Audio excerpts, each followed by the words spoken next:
Well, some devastating news out of Columbian Park Zoo today. 6 of the zoo's 9 penguins have died. I spoke with the assistant zoo director about what led to the deaths and what they're doing to save the remaining penguins.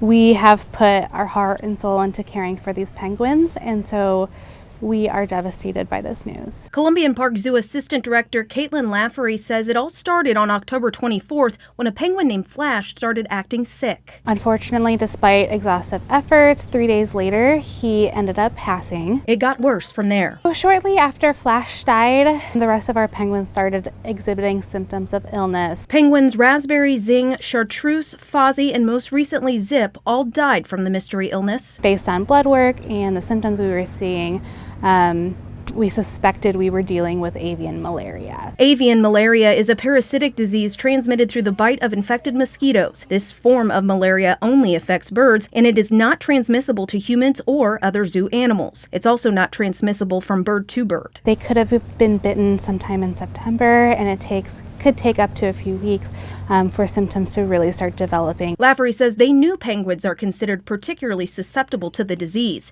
She says the penguins were given preventative medication and there was mosquito abatement before the birds came to the zoo. We were prepared for it, just unfortunately our preventative measures weren't enough. Now they're focusing on the health of the 3 surviving penguins who are in critical condition. We are doing everything in our power to keep these penguins alive, and so we are dedicated to their care. We just hope it works out in our favor. Laffery says they are in talks with other zoos and veterinarians around the country to see what can be done to prevent the penguins from getting sick again.